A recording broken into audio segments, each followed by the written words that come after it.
tumutubo na po ang sibuyas.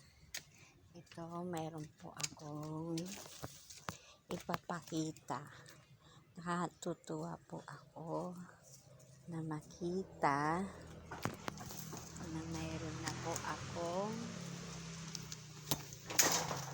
na po tayong mapipitas. Isa nga lang pong piraso. Nag-iisa pa lang po siya. Ayan. Ganda. Ang ganda.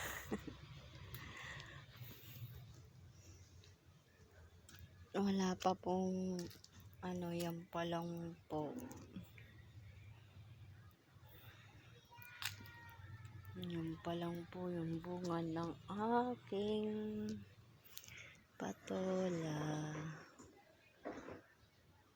Ay, parang may umuusbong dito.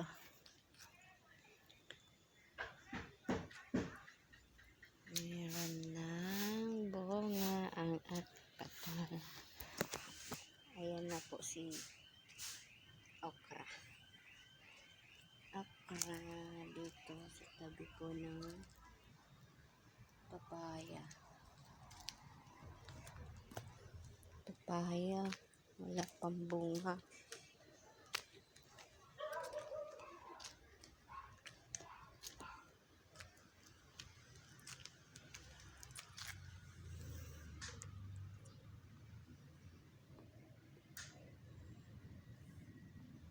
Wala pang tubo.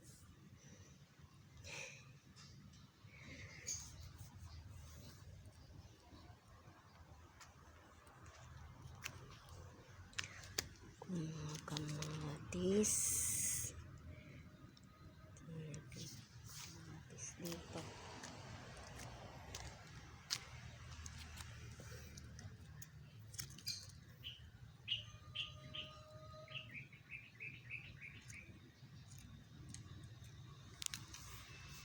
Mga ampalaya.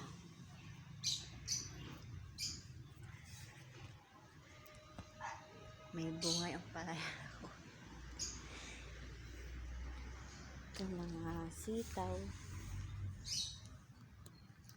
Yan naman po yung mga kamatis. Maliliit pa. Talbos. Yung mayabong-yabong na mga spinach. Buhay na ang aking mga gabi.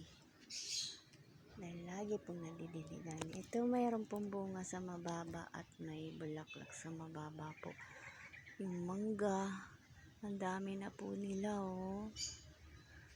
Ang dami na. Pwede mo nang sungkitin po ng mababa. Nahuhulog po yung malalaki sa taas. Kahapon nalaglag po. 3 ba yun? Mga hinog. Yung po yung nilagay ko sa lamesa. Iniwan ko kay Pam.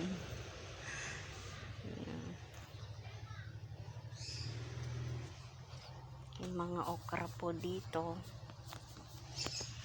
Yan, sa dami po ng okra na aking napunla. Hindi ko po na po alam kung saan ko po sila tatanim. Laki-laki na yung hintay ko na lang po siyang magbunga. Ito tatabasin ko po yan para mapaltam po ng bago. Ito-trim ko po siya. Ito okay na yung kalabasa dito. Ayan na po yung ampalaya. Ito po yung mga tinanim kong ampalayang ligaw. Nilipat-lipat ko po sila dyan para po may ampalaya. Tanim pa po ako ng saluyot kasi yun mga saluyot ko. Dito na lang po yung aking kalabasa. Umakyat na po siya ng ganyan.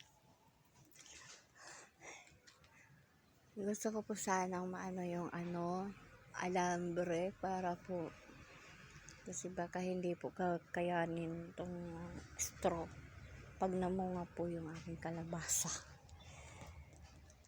Ano